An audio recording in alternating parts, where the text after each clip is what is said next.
ایک انسان کے لیے کتنی عظیم شے ہے ہدایت. ویسے تو ہدایت ایک فطری ہدایت وہ ہے کہ ایک پرندہ بھی یہ معلوم کر لیتا ہے کہ میرا گھونسلہ ہے، پرندے کے بچے بھی یہ معلوم کر لیتے ہیں کہ یہ میری ماں ہے، اور ماں کو احساس ہو جاتا ہے کہ یہ میرے بچے ہیں، کس طریقے سے گھونسلہ بنانا ہے، کس طریقے سے بود و باش کرنا ہے. ایک تو وہ ہے جس کو آپ کہتے ہیں فطری طور پر رہنمائی.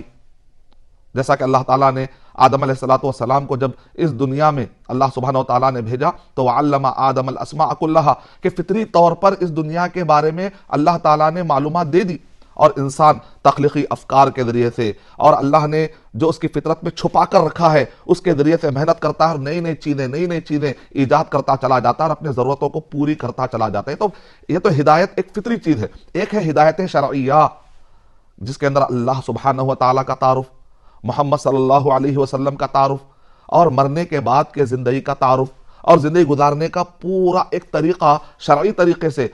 اس ہدایت کی فراوانی اس مہینے میں ہوئی ہے. ابراہیم علیہ السلام کے زمانے میں بھٹکتی ہوئی انسانیت کو اگر ہدایت ملی تو صحف ابراہیم کو اللہ سبحانہ و تعالیٰ نے نازل کیا.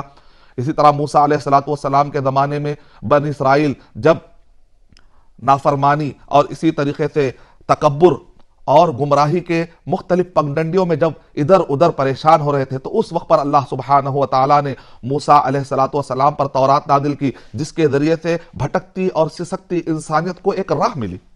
اور اسی طریقے سے داؤد علیہ السلام پر زبور نازل کی گئی، اور عیسیٰ علیہ السلام کو انجیل عطا کی گئی. تو ہر زمانے میں انسانیت جب بھی پریشان تھی، سکون کی متلاشی تھی، اس وقت پر اللہ سبحانہ و تعالیٰ نے انتظام کیا. یہاں تک کہ اللہ کے نبی صلی اللہ علیہ وسلم جب مبعوث ہوئے تو اس وقت پر حالت یہ تھی کہ شجر، حجر اور ہر قسم کے صنم ان سب کو معبود بنا لیا گیا تھا، اور انسان کو کوئی راستہ سجھا ہی نہیں دیتا تھا کہ کس نے مجھے پیدا کیا، اور پیدا کرنے والا مجھ سے چاہتا کیا ہے، اور مجھے دنیا میں کیوں بھیجا گیا، اور جب میں مر جاتا ہوں تو پھر میں کہاں چلا جاتا ہوں، مجھے کیا کرنا ہے، مجھے کیا نہیں کرنا ہے. یہ وہ سوالات ہیں جو ہر عقل مند کے دماغ میں آتے ہیں کہ مجھے یہاں پر کس نے بھیجا ہے، مجھے یہاں پر کرنا کیا ہے، مجھے یہاں پر کیا نہیں کرنا ہے.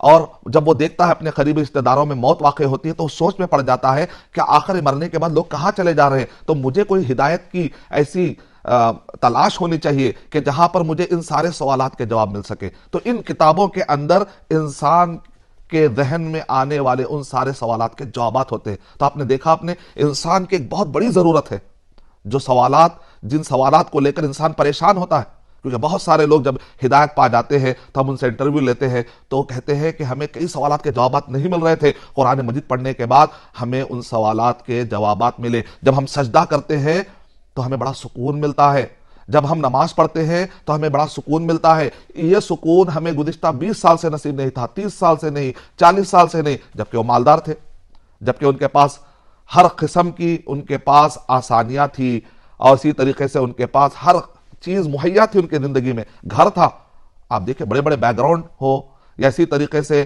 غریب ہو، امیر ہو، کسی بھی ملک کا اور کسی بھی ایریا کا رہنے والا ہو، جب ہم ان سے انٹرویو لیتے ہو تو کہتے ہیں کہ جو سکون ہم کو سجدے میں مل رہا ہے، جو سکون ہم کو روزے میں مل رہا ہے، جو سکون ہم کو عبادات میں مل رہا ہے، وہ سکون ہم کو پہلے نہیں مل رہا تھا. دراصل اس کی وجہ کیا ہے؟ انسان دو چیزوں کا مرکب ہے، ایک ہے جسم، دوسرا ہے روح. ہمارا جو ایپیسوڈ کا تھیم ہے وہ ہے روح رمضان. انسان اپنے جسم کی غذا کو تو معلوم کر لیتا ہے کیونکہ اللہ تعالیٰ نے اس کو عقل دی، اللہ تعالیٰ نے اس کی فطرت میں انفارمیشن ودیعت کر دی ہے. آدم علیہ السلام کو اللہ سبحانہ و تعالیٰ نے جب بھیجا تو بہت ساری انفارمیشن آدم علیہ السلام کو تھی، تو نسل در نسل ہوتے ہوتے انسان نے ڈیولپ بھی کر لی. اللہ نے اس کو تخلیقی فکر دی جس کے ذریعے سے وہ بہت ساری چیزیں معلوم کر لیتا ہے، لیکن وہ جسمانی ضرورت کو پورا کرنے کے لیے وہ طاقت کام آتی ہے، لیکن وہ طاقت اتنی کافی نہیں ہے کہ اس کے روحانی ضرورتوں کو بھی پورا کر لے. یہاں پر ہدایت کی اہمیت بڑھ جاتی ہے.